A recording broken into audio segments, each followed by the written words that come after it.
With our next guest, also paired with Martha McCallum, want to bring in the anchor and executive editor of Special Report and Fox News chief political anchor, Bret Baier. Damn, Bret, you get one more gig. The whole show will be like just the title. Yeah, it's only a 1 hour show.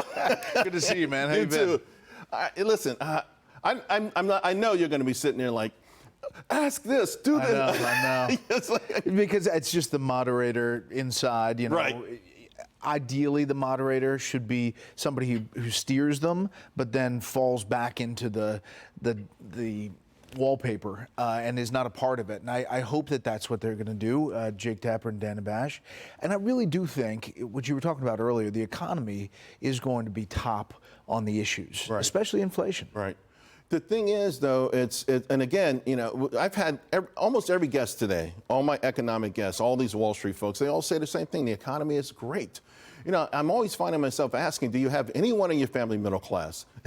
Anyone in your family ever drop out? Do you know anyone who goes to the shoe repair shop? Because there are two separate Americas, and the one that's trailing is the bigger part of this country now. Yeah, and we were talking earlier, if inflation slowed to 0% from here on for the Biden administration month to month, the prices would still be 20% higher than they were in the Trump administration. Right. And people feel that. You just can't not feel it.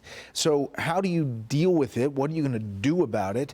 And how do you, try to talk about it? I think, President Biden has talked about it different ways and not in truthful ways in some speeches. Right. And he's also done that with the deficit and debt, saying he dropped it by $1 trillion, which was really COVID. Yeah, no, he's pretty loosey-goosey when it comes to the numbers, and the inflation thing got so desperate at one point he said it was up 9% when he came into office. What about this idea that they go after President Trump's personality? Because I feel, if I'm reading the tea leaves right, a lot of what we're going to get from President Biden won't have anything to do with economy, anything. It's all going to be attacks on President Trump's personality, his character, democracy is on trial, those sort of things that are, it's just kind of, you can't put a finger on where that comes from per se and why that should be more important than the well-being of the country, the security of the country. Well, it's one of the areas in polls where Biden leads: threat to democracy, abortion, and bringing up convicted felon to try to tweak the former president to see if he reacts in some way. I think that this format with the muting of the mics, the strict guidelines with the 2 minutes and the 1 minute may counterintuitively go to the benefit of former President Trump, because you remember the first debate in 2020 where it was a little unhinged at times and there were a lot of back and forth.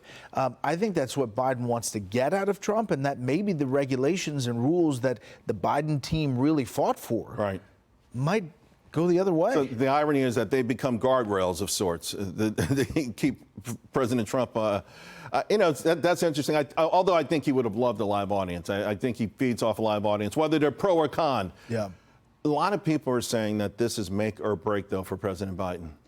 I think, it's early enough that you do have time to rebound. But if there's some big moment that is just so viral that it becomes a big problem, it's a real problem for the Democrats. He's already trailing in a number of swing states if you look at the average of polls.